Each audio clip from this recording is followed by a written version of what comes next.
सुभान अल्लाह वज़ाइफ। या नबी सलाम अलैका,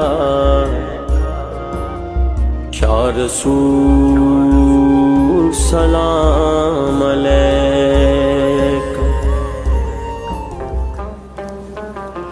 रब राज़ी मिले सब कुछ वजीफ़ा मेरे अजीज़ों, रब राज़ी हो जाए तो सब कुछ मिल ही जाता है।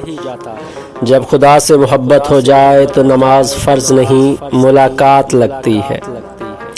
लोग तुम्हारे कारनामे देखते हैं और रब तुम्हारी नीयत देखता है। कितनी हसीन बात है कि जब बंदे के दिल में अपने रब की मोहब्बत जाग उठती है तो इबादत बोझ नहीं रहती बल्कि सुकून बन जाती है। नमाज सिर्फ एक फ़र्ज अदा करने का नाम नहीं बल्कि अपने खालिक से मुलाकात का खूबसूरत लम्हा महसूस होती है।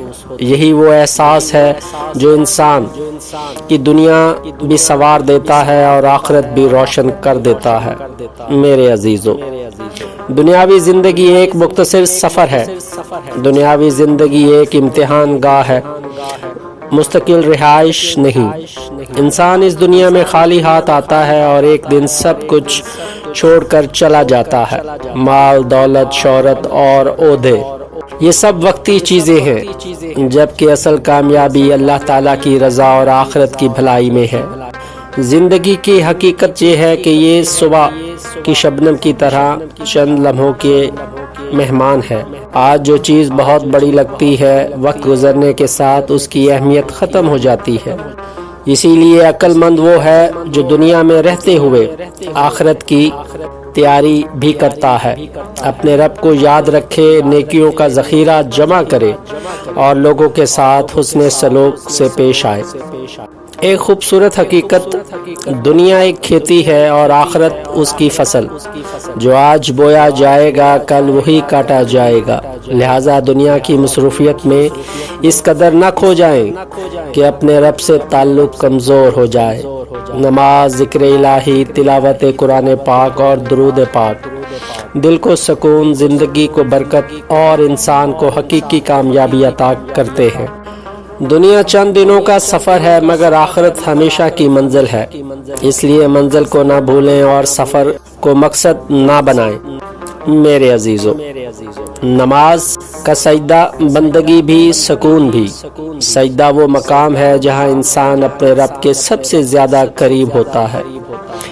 यही वजह है कि सजदे में दिल को वो सुकून मिलता है जो दुनिया की कोई दौलत नहीं दे सकती। मेरे अजीज़ों, सजदा सुकून, सेहत और कुर्ब इलाही है।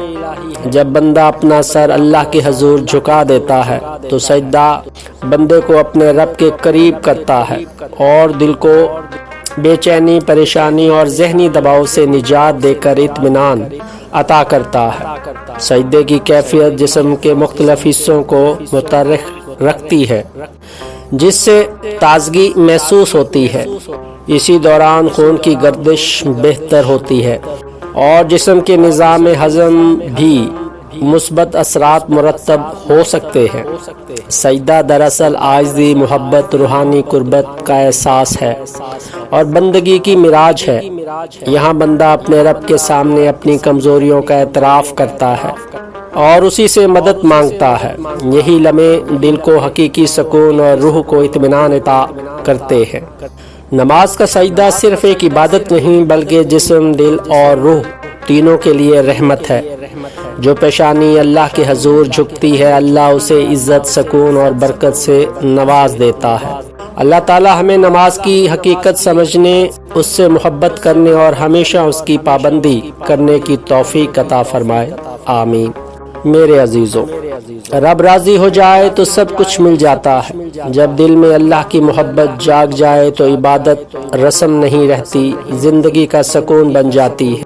नमाज फ़र्ज से बढ़कर अपने रब से मुलाकात महसूस होने लगती है। दुनिया वाले आपके अमाल और कामयाबियां देखते हैं मगर अल्लाह ताला आपके दिल की नीयत को देखता है। इसलिए नीयत की पाकीज़गी इंसान को अल्लाह के करीब कर देती है।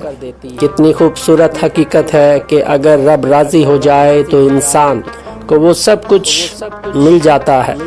جس کی اسے ضرورت ہوتی ہے، کبھی سکون کی صورت میں، کبھی عزت کی شکل میں، کبھی رزق میں برکت کے طور پر، اور کبھی ایسی آسانیاں کی صورت میں جن کا وہ تصور بھی نہیں کر سکتا۔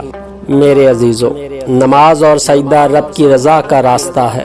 سجدہ وہ عظیم مقام ہے جہاں بندہ اپنے رب کے سب سے زیادہ قریب ہوتا ہے۔ جب پیشانی زمین پر لگتی ہے تو انہا ٹوٹتی ہے، دل جھکتا ہے اور روح اپنے خالق سے جڑ جاتی ہے۔ یہی وہ لمحہ ہے جب دعائیں عرش تک پہنچتی ہیں اور رحمتیں زمین پر اترنا شروع ہو جاتی ہیں۔ رب کی رضا حاصل کرنے کا آسان عمل، روزانہ کسی بھی فرض نماز کے بعد 7 مرتبہ اللہم صلی علی محمد وعلی آل محمد، 7 مرتبہ بسم اللہ الرحمن الرحیم، اور پھر محبت، یقین اور عاجزی کے ساتھ 7 مرتبہ یا ربنا یا ربنا پڑھیں۔ اس کے بعد اپنے دل کی جائز حاجات اللہ تعالیٰ کے حضور پیش کر دے۔ یقین رکھیں کہ جو رب دلوں کے راز جانتا ہے وہ اپنے بندے کو خالی نہیں لوٹاتا۔ البتہ دعا کی قبولیت کا وقت اور انداز اللہ کی حکمت کے مطابق ہوتا ہے۔ یاد رکھیں، اصل کامیابی مال، شہرت یا دنیاوی آزائشوں میں نہیں بلکہ اللہ کی رضا میں ہے۔ جس شخص کو اپنے رب کی رضا مل جائے اسے سکون بھی مل جاتا ہے، عزت بھی، برکت بھی اور وہ خوشی بھی جو دنیا کی کوئی دولت نہیں دے سکتی۔ رب کی رضا وہ عظیم نعمت ہے جس کے سامنے دنیا کی ہر کامیابی چھوٹی پڑ جاتی ہے۔ جب اللہ اپنے بندے سے راضی ہو جاتا ہے تو دل کو سکون، زندگی کو برکت اور راستوں کو آسانی عطا فرما دیتا ہے۔ خوش نصیب ہے وہ شخص جو لوگوں کو خوش کرنے سے پہلے اپنے رب کو راضی کرنے کی فکر کرے، کیونکہ رب کی رضا میں ہی دنیا اور آخرت کی حقیقی کامیابی پوشیدہ ہے۔ اللہ تعالی ہمیں نماز کی حقیقت سمجھنے، سجدوں سے محبت کرنے اور اپنی رضا نصیب فرمائے، اور دنیا اور آخرت کی بھلائیاں عطا کرنے کی توفیق عطا فرمائے۔ آمین یا رب العالمین۔